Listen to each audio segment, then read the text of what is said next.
Hi, we are in Ruth 3 today in our first segment of the Bigger Meet David series because we're talking about the lineage. And we're going to jump right into Ruth 3. Ruth chapter 3 talks about Ruth and Boaz, our hero redeemer. They've cut me off.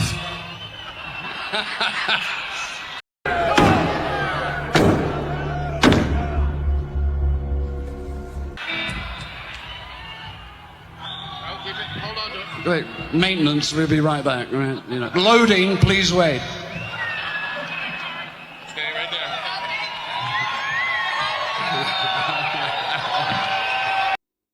Okay, you are more than welcome to start off by pausing and reading our 12 rules of reading biblical text.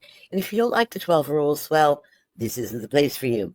If you don't understand the 12 rules, go listen to the audiobook that is uploaded on this channel because I don't have time to go over it every time. It's our Bible study series that go pretty in depth. Warning, we're not language watching people. We're very salt of the earth, down to earth. It also does not follow the politically correct patterns of modern preachers and teachers. So if you're looking for that, also definitely not the place for you. But we're moving from Meet Ephraim series to Meet David series because everything's sort of, mishmashes together. And you back in the book that I wrote about all of the things that we've learned and sort of putting it together in a big cohesive piece. I want you to think of King David as like a pissant warlord, because that's what he was. Okay. So we chose Negan as the representation of King David. And there's lots of reasons for that.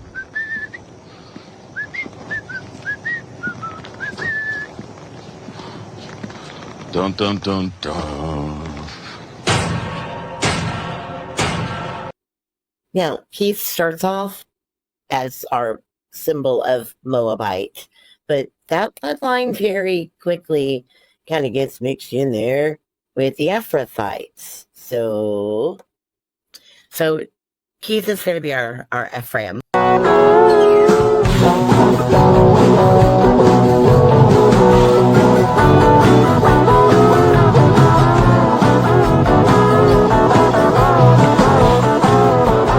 Also do a lot of referring back to a book that I wrote and read aloud on this channel, that sort of takes you through the entire arc.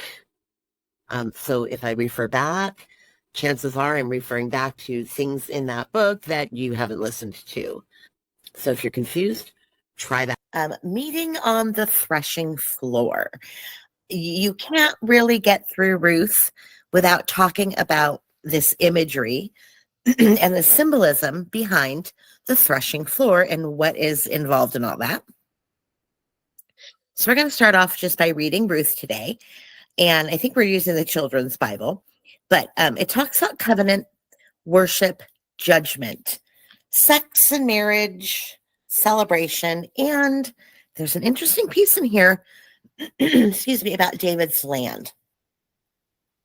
So we're going to read it through, and then I'll come back and talk about all of those things, and sort of get the next phase of our little love story that we have going on here. All right, where's Ruth? Share this tab instead. Yes, we're using the International Children's Bible today. All right. You can see me. We're good. All right. Naomi's plan. All right. Naomi has a plan.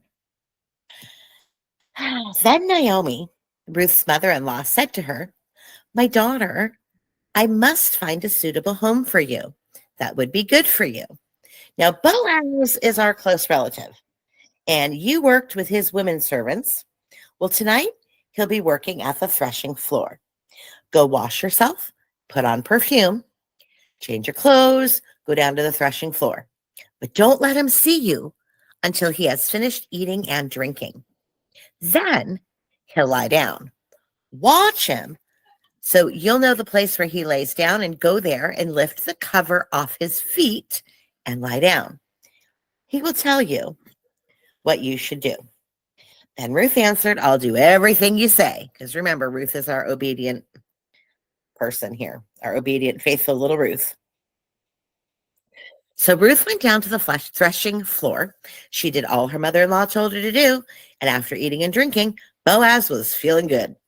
He went to lie down beside a pile of grain. Then Ruth went to him quietly. She lifted the cover from his feet and lay down. Why does it keep jumping like that? It drives me crazy when that happens, you guys. About midnight, Boaz woke up suddenly and rolled over, and he was startled. There was a woman lying near his feet. So Boaz says, who are you? She said, I'm Ruth, your servant girl. She's actually maid servant, but all right, I'm only going to put in my words, but the translation words are really janky. But it's your maid servant. Spread your cover over me, because you're the one who is to take care of me. Janky translation. We might look at another one for that one because that's important. But basically, spread your cloak over me. And because you are eligible to be my redeemer. Okay. It's a statement, but it's also a question. Okay. Spread your cover over me if you choose, because you have the right to redemption over me. That's what we're saying here. Then Boaz said, Lord bless you, my daughter. Your kindness to me is greater than the kindness you showed to Naomi even in the beginning. You didn't look for a young man to marry or someone rich or poor. Now, my daughter, don't be afraid. I'm going to do everything you ask.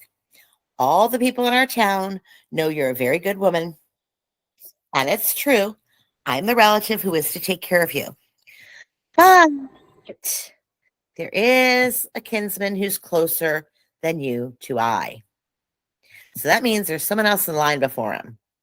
Stay here tonight, and in the morning we'll see if he will take care of you. And if he decides to take care of you, that's fine. But if he refuses, I will redeem you. And then I will buy back Elimelech's land for you. As surely as the Lord lives, I promise to do this. Stay here until morning. So Ruth lied near his feet until morning, and she rose while it was still too dark to be recognized. Boaz said to his servants, don't tell anyone that the woman came here to the threshing floor. Then Boaz said to Ruth, bring me your shawl and hold it open. So Ruth held her shawl open, and Boaz poured 6 portions of barley into it. Boaz then put it on her back, and she went to the city. Ruth went home to her mother-in-law, and Naomi asked, how'd you do, my daughter? And Ruth told Naomi everything that Boaz did for her. She said, Boaz gave me these 6 portions of barley, and he said, you must not go home without a gift for your mother-in-law. So Naomi answered, Ruth, my daughter, wait until you hear what happens. Boaz will not rest until he has finished doing what he should this day. Okay. This is driving me bananas. It is jumping all over the place. The International Children's Bible does not give us a really great, I'm sure International Standard Version is fine. Let's see. It doesn't give me a really great, there's a couple lines in here that's really important to get translated a little bit better. So let's take a peek at those.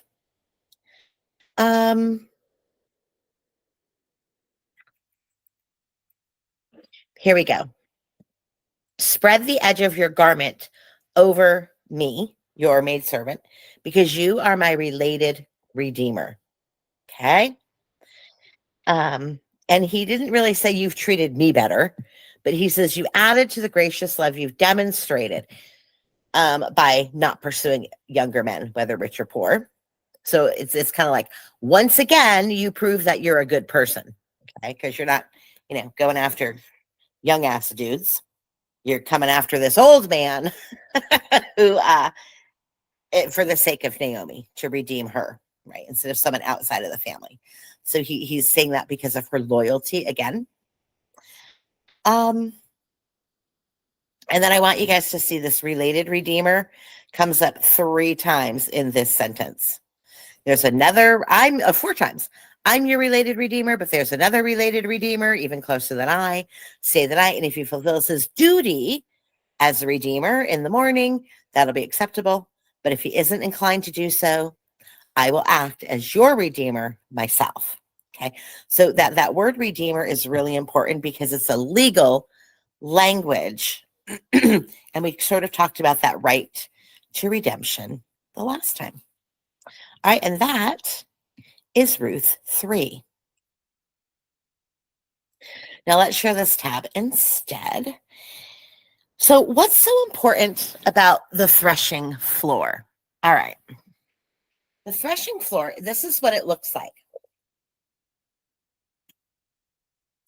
Now, in practical terms, back in the day, what the threshing floor was it was a place to beat and separate the wheat kernels from the chaff.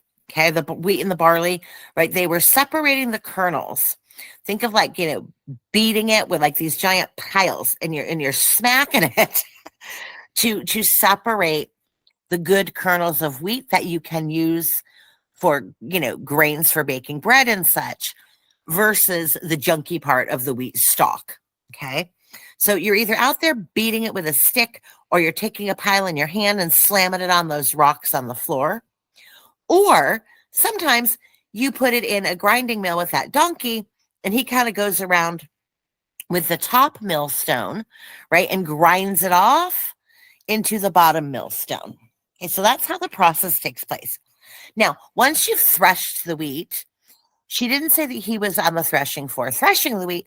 She said he's on there winnowing the wheat. And that's important because once the wheat is separated, so after you've beat it, right, you beat it and separated it, or the mule has gone around and separated it, you collect all of it together in a giant pasta strainer sifter thing, okay?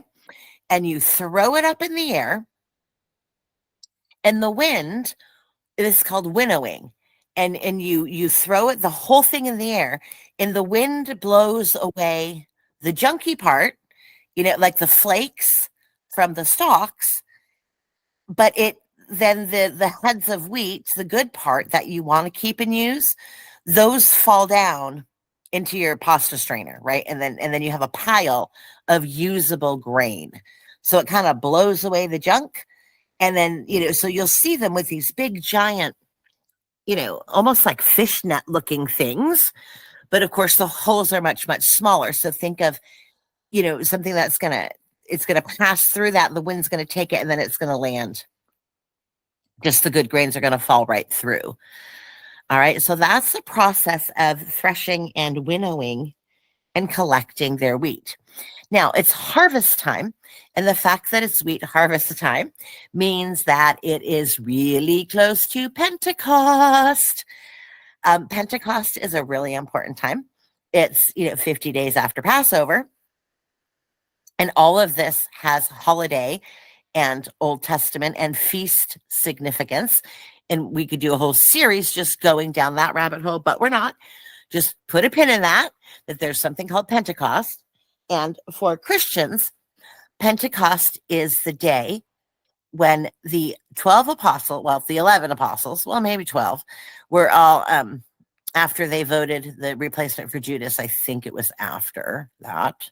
Could be before, could be after. But your big dogs, you've got James, you've got Jesus's mother Mary, you've got the apostles, right? You've got the chosen, okay, are basically sitting in there, and they're on top of David's tomb, and they're talking and doing this big speech, and it's a really moving time, and the Holy Spirit comes down on them, and that happens on Pentecost. Okay, so Pentecost is the day when the Holy Spirit comes down. All right, from God, as Jesus has promised. So that's really significant. There's also Old Testament Jewish tradition significance of Pentecost, and I should be talking about those because we're way in the Old Testament, but we don't have time to go down the Pentecost rabbit hole. But just know that it's an important, significant time of year when this is happening. And that all ties in, but we don't really understand Pentecost yet, so we're not going there. Okay, this threshing floor idea. Lots of things happened on the threshing floor other than threshing wheat. And this is culturally, but it's also symbolically in the Bible.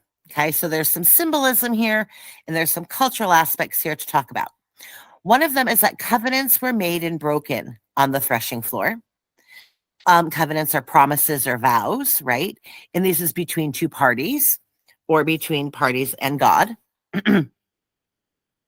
Worship could be done on the threshing floor. And this one sort of ties into the last one with David's land. Okay.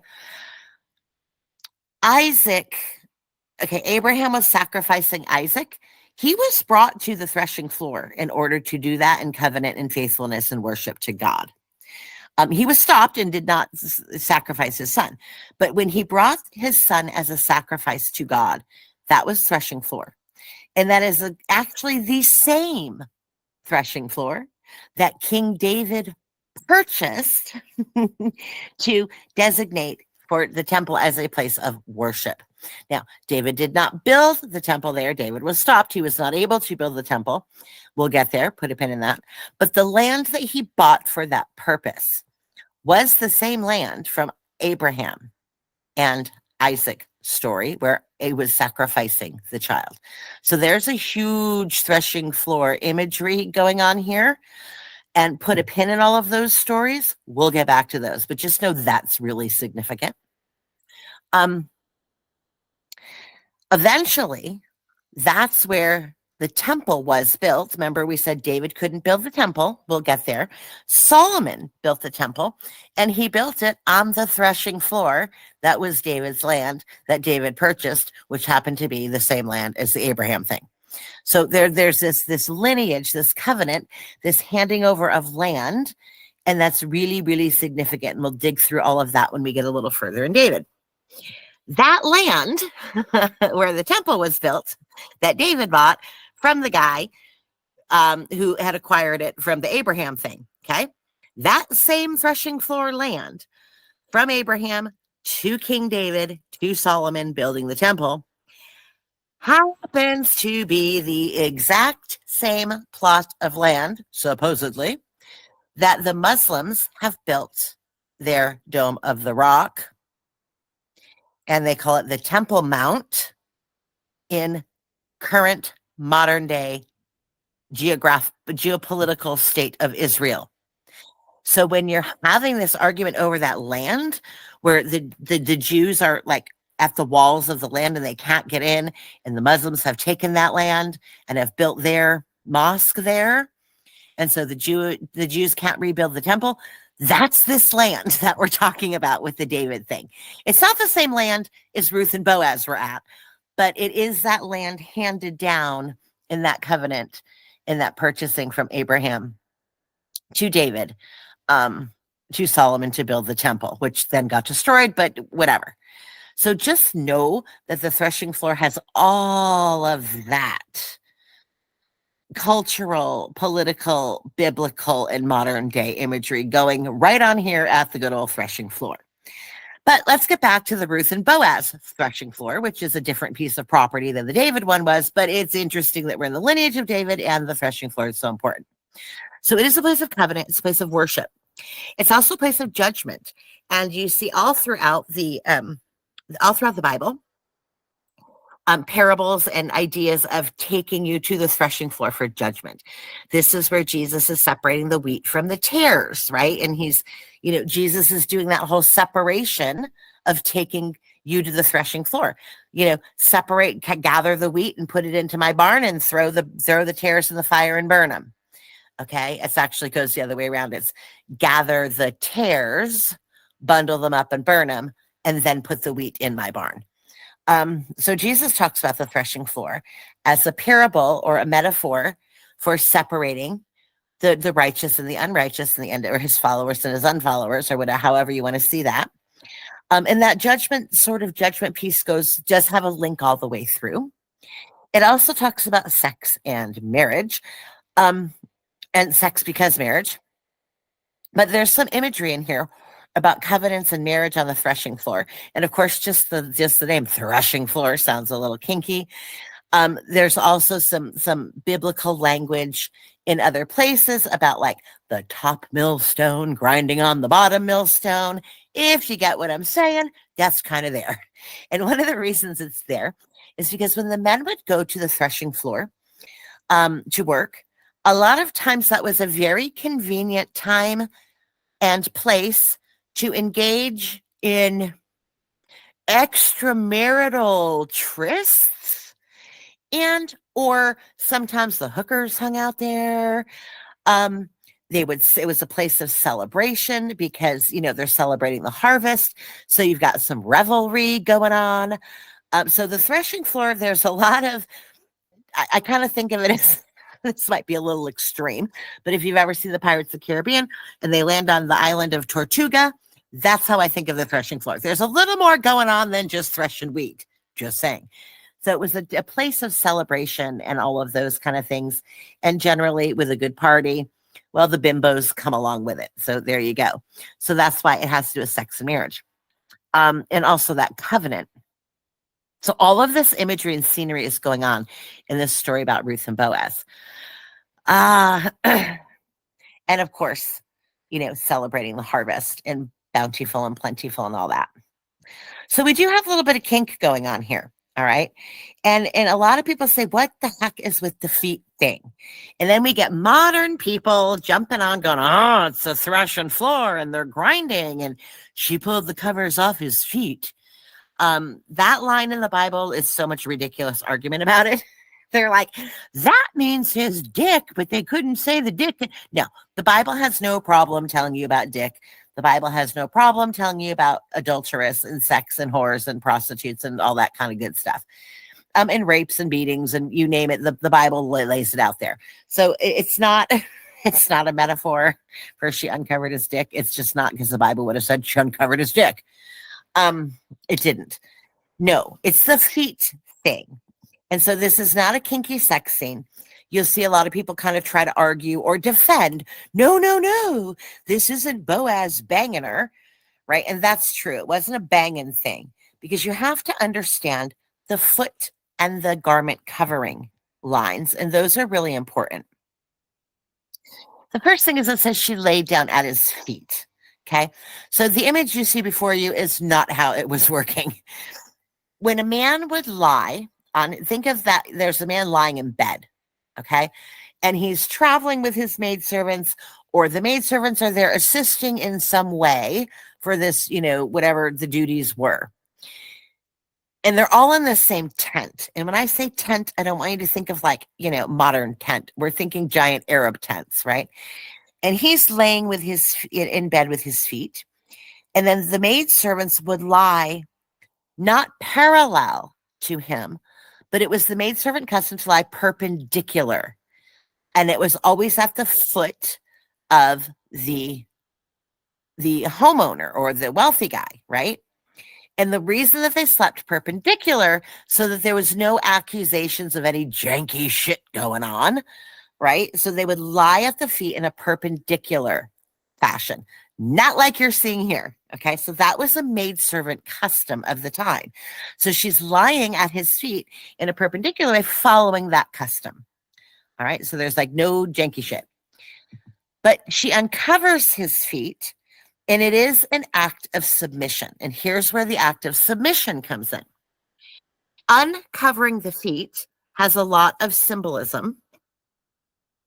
And it basically, it was a marriage proposal. Okay. So she went down there and she lied at his feet to show her submissiveness, to show her maidservantness, and requested that he redeem her. That's why Naomi said, go down there, uncover his feet, and then whatever he tells you, that's what you're going to do. The uncovering of the feet part was an invitation to come into covenant with her. Okay. That's weird. I know, but it's a custom thing. We'll talk about that in a minute. Because it was a marriage proposal to him.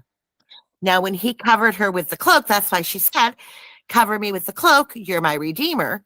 He put his cloak or his blanket over her, and that's a symbol of protection. So as soon as he covered her with his cloak, she knows she's golden. He is going to cover her or protect her. So he basically said yes to that marriage proposal by covering her with the cloak. All right. So a covenant symbolizes new beginnings, holy ground, vulnerability. You're not putting on your armor. You're not defensive. All right. Shoes, feet thing. Here we go. We're going to do the covenant one last. All right. But when you're barefoot in the Bible, it symbolizes new beginnings. It symbolizes, God has said, take your shoes off. You're standing on holy ground. It symbolizes vulnerability. You don't have your armor on. You're not defensive. Okay. So your guard is let down and you are being sincere. You are being vulnerable. You are being honest, and you're walking into that covenant. Now, why I say covenant, covenants can be made barefoot, but more importantly, this covenant, if a man does not choose to redeem the woman, and we talked about what redeeming means in the last one, take over that inheritance from her, right? Then he has to take off his shoe and give it to the other guy. Does that make sense? And it's sort of like saying, the land beneath my feet is your land now. I'm giving up the land. What you have to understand about the sandal foot thing, there are traditions in the Middle East when Hebrews would go and walk into another land, like say I'm leaving, King David's kingdom, and I'm walking over to like Moab. I'm going to put dirt from my King David land and shove it into my sandals, like grind it in there really good, so that even when I'm walking on the earth of Moab, I'm still walking on the earth of David's Israel. Does that make sense? That also comes, so like they were big on the shoe thing and big on the sandal thing. Also, remember that the gods were attached to the land, right? So the feet on the land thing is a big symbolism piece of its own. So when you're handing off this covenant of inheriting or redeeming a woman in that land, if you say, no, I can't redeem them, your shoe comes off, you hand it to the other person, and it gives them their land. Okay. So that whole imagery is going on with the barefoot thing. All right. So that's why the foot thing, that's why the cover thing. It's an old Middle Eastern traditional marriage proposal at the threshing floor. Okay. Here's an example of what the feet thing was and why it was a marriage proposal. You can see another example of this in Ezekiel, and it sounds a little sexy until you realize what's happening here. This is actually God, and God is talking about Israel and how the seed has been planted in Israel to grow, and we're talking about exiled Israel out in the world, right? And now that body of Christ, or the bride of Christ, is spreading the word all through the world. All the Gentiles are scattered, and Israel is getting stronger and stronger and stronger. So what started as a small seed is now growing and blossoming. All right. So Ezekiel is doing, that's your context. Ezekiel's doing a prophecy, and he says, later I passed by, and this is the Lord speaking, and when I looked at you and saw that you're old enough for love, meaning you're not just a seed anymore, I spread the corner of my garment over you and covered your naked body. I'm keeping you safe. Okay, I'm covering you. I'm keeping you warm. I'm keeping you safe. I'm keeping you protected. I gave you my solemn oath and entered into a covenant with you, declares the sovereign Lord, and you became mine. So this is more of that bridegroom proposal, wedding. Israel is the bride, Jesus is the bridegroom. It's all going back here. And you're seeing this covering with the garment thing is, taking you under their wing or taking you under their possession. All right. Okay.